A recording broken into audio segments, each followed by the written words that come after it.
Hello friends, तो कैसे हैं आप सब। तो फ्रेंड्स, आज है हमारी रीजनिंग की क्लास और आज हम आपको ऐसी ट्रिक बताएंगे अपोजिट लेटर याद करने की, जिसको आप जानने के बाद कभी भी अपोजिट लेटर को भूल ही नहीं पाओगे। क्योंकि सबसे ज्यादा कठिनाई आपको अपोजिट लेटर याद करने में आती है कि कैसे याद करें कि हम उनको भूले नहीं। और रीजनिंग में अपोजिट लेटर से, चाहे आप लेटर सीरीज देखते हो या नंबर सिस्टम में हो, किसी भी चीज में अगर अपोजिट लेटर से पूछा जाएगा तो आप उसको बिल्कुल सही करोगे। तो क्या है हमारी ट्रिक, वो हम बात करते हैं। पहले हम बात करते हैं कि किस लेटर के अपोजिट में कौन सा लेटर होता है। ए के अपोजिट में जेड होता है, बी के अपोजिट में वाई, सी के अपोजिट में एक्स, डी के अपोजिट में डब्ल्यू, ई के अपोजिट में वी, एफ के अपोजिट में यू, जी के अपोजिट में टी, एच के अपोजिट में एस, आई के अपोजिट आर, जे के अपोजिट क्यू और के अपोजिट पी, एल के अपोजिट ओ और एन के अपोजिट एन। टोटल लेटर कितने होते हैं? टोटल लेटर होते हैं 26। और अगर आपको प्रत्येक लेटर की नंबर पता है तो आप इसको 27 में से घटाकर निकाल सकते हैं। तो चलिए अब हम बात करते हैं कि हमें याद कैसे करना है। तो पहला क्या है, ए के अपोजिट में जेड। तो हमें इसको कैसे याद करना है? तो इसको हमें याद करना है आजाद। आजाद नाम का एक क्या था? लड़का। लड़का को इंग्लिश में क्या कहते हैं? बॉय। तो आजाद नाम का एक बॉय था। तो आजाद में ए अपोजिट डी। कौन था? बॉय था, क्योंकि आजाद बॉय का ही नाम होगा। तो बी के अपोजिट वाई। क्या कर रहा था? वो क्रैक्स खा रहा था। सी के अपोजिट एक्स। क्या कर रहा था? क्रैक्स खा रहा था। उसके बाद क्या कर रहा था? क्रैक्स खाएगा तो अकेले तो खाएगा नहीं, साथ में ले रहा था ड्यू, यानी कि माउंटेन ड्यू पी रहा था। अब भाई माउंटेन ड्यू पी रहा था और समय क्या था? शाम का समय था। कितना समय था? इवनिंग के समय।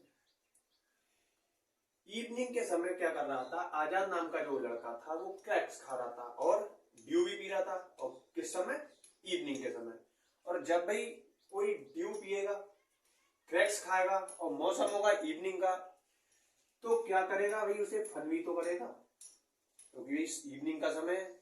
तो वो फन भी कर रहा था और फन खेत पे तो करेगा नहीं। कहां पे कर रहा था? जीटी रोड पर।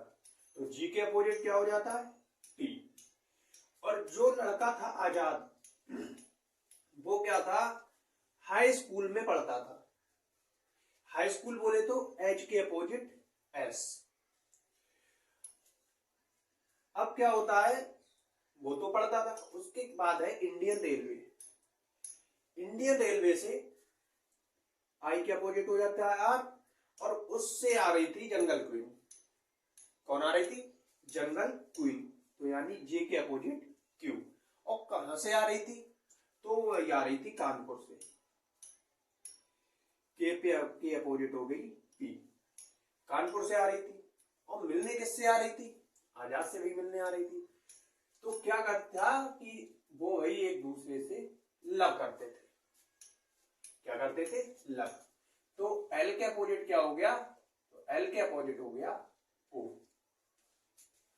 और लव कैसे करते भाई? एक दूसरे को बताया नहीं, क्योंकि दोनों एक दूसरे से मन ही मन लव करते थे।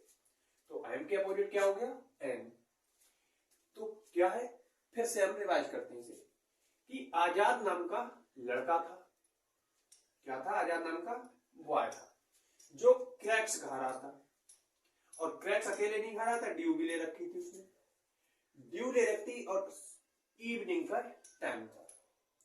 इवनिंग का टाइम था तो वही वो साथ में फन भी कर रहा था। जब भाई ड्यू पिएगा, क्रैक्स खाएगा तो फन भी करेगा। और कहां पे? जीटी रोड पे। जीटी रोड पे फन कर रहा था। और वह हाई स्कूल में पढ़ता था। हाई स्कूल में पढ़ता था। और क्या होता है? इंडियन रेलवे से इंडियन रेलवे से जंगल क्वीन आ रही होती है। और जंगल क्वीन कहां से आ रही होती है? तो भाई कानपुर से आ रही होती है। और कानपुर से आ रही होती है तो वही क्यों आती है? क्योंकि वो लव करती है। किससे लव करती है? भाई हमारे आजाद भैया से। और आजाद भैया से लव करती है, लेकिन बताया किसी ने एक दूसरे को नहीं है, क्योंकि दोनों एक दूसरे को मन ही मन लव करते थे। तो इस ट्रिक से अगर आप याद करोगे तो आप बिल्कुल भी नहीं भूलोगे। आजाद ए के अपोजिट डी, बॉय बी के अपोजिट वाई, क्रैक्स सी के अपोजिट एक्स, ड्यू डी के अपोजिट डब्ल्यू, इवनिंग ई के अपोजिट वी, फन एफ के अपोजिट यू, जीटी रोड जी के opposite T, high school H के अपोजिट एस, इंडियन रेलवे आई के opposite are, jungle queen जे के opposite Q,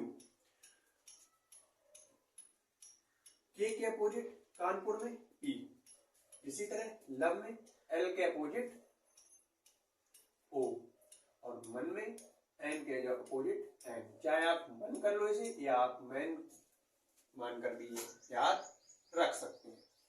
तो दोस्त बताना जरूर आज की ये ट्रिक कैसी लगी। और अपोजिट लेटर को याद करने की ये बहुत ही ज्यादा जबरदस्त ट्रिक है। इसको जब आप एक दो बार रिवाइज करोगे तो गारंटी देता हूं आप कभी भी भूल नहीं पाओगे। अगर ट्रिक अच्छी लगी हो तो वीडियो को शेयर और लाइक जरूर करें, और चैनल पर नए हो तो चैनल को सब्सक्राइब भी कर लें, और जो बेल आइकॉन बना हुआ होगा इस तरह का 1 घंटा, उसे जरूर बजा लें। मैं आपके लिए नई से नई ट्रिक लेके आऊंगा, चाहे वो आपकी रीजनिंग हो या जीके जीएसटी कोई भी पोर्शन हो।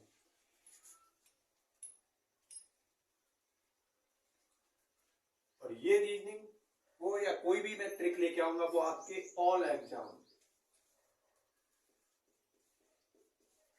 चाहे आप स्टेट का दे रहे हो या सेंटर का, या आप कोई भी टीचिंग एग्जाम, इन सब में रीजनिंग पूछी जाती है। चाहे जीके जीएस हो, कुछ भी हो, वो सब पूछा ही जाता है। ट्रिक अच्छी लगी हो तो वीडियो को लाइक जरूर कर देना। मिलते हैं अगली ट्रिक के साथ।